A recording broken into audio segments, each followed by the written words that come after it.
Lalo umiinit ang kontrobersya nang maglabas muli ng pahayag ang dating kongresista na si Zoldico. Hinamon naman kasi niya ngayon si Ombudsman Jesus Crispin Remulla na imbestigahan mismo si Pangulong Bongbong Marcos at dating House Speaker Martin Romualdez kaugnay ng umano'y 100 billion pesos insertion sa 2025 national budget. Bumandera ito sa ikalawang bahagi ng video statement ni Ko na inilabas nitong Sabado, November 15. Ito ay kasunod ng unang video na ibinandera noong Biyernes, November 14, kung saan unang binasag ng dating kongresista ang kanyang mahabang pananahimik matapos maipit sa isyu ng korupsyon sa flood control projects. Sa unang bahagi ng video, direktang inakusahan ni Ko sina Marcos at Romualdez bilang umano'y masterminds sa 100 billion pesos insertion sa 2025 budget.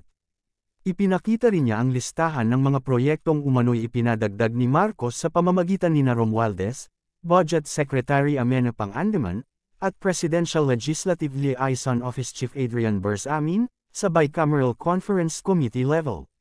Sa pangalawang bahagi naman ng video, ibinunyag ni Ko na matapos maaprubahan ang budget, nagtanong siya sa Department of Public Works and Highways, DPWH, kung magkano sa P100 billion ang dapat ibalik o ibigay sa Office of the President bilang SOP.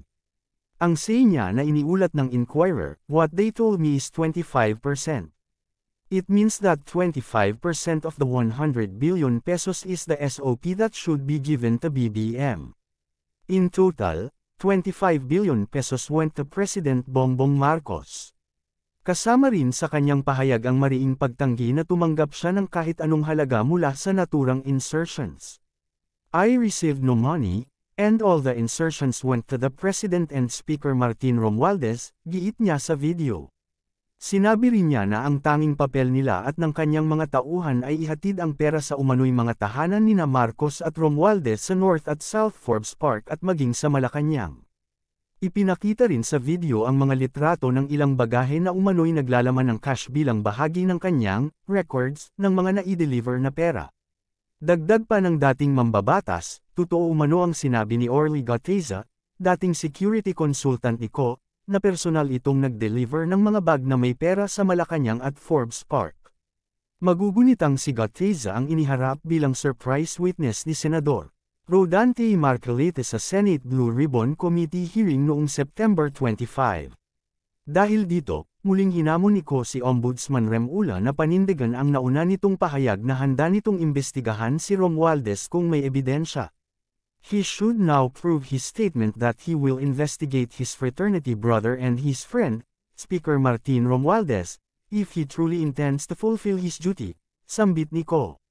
Dagdag pa niya, he must also investigate President Bongbong Marcos. Like what BBM said last SONA, "Let's do it right and have some shame, right?" Nauna nang sinabi ni Remulla na kabilang sina Romualdez, Ko, at dating Senate President Francis Escudero sa mga mataas na opisyal na iniimbestigahan kaugnay ng umano'y korupsyon sa infrastructure projects. Ayon pa sa Ombudsman, nakita umano ang pattern ng koordinasyon ni Ko sa ilang senador sa paggawa ng final version ng budget. Samantala, muling nanawagan si Ko sa Senado na ituloy ang pag-usisa sa sinasabing 100 billion pesos insertion na umano'y direkta mula kay Marcos. "I know that Ombudsman Remulla will not heed my challenge, but the Senate is doing a great job in investigating, and I believe that because of them, the truth will come out," aniya pa.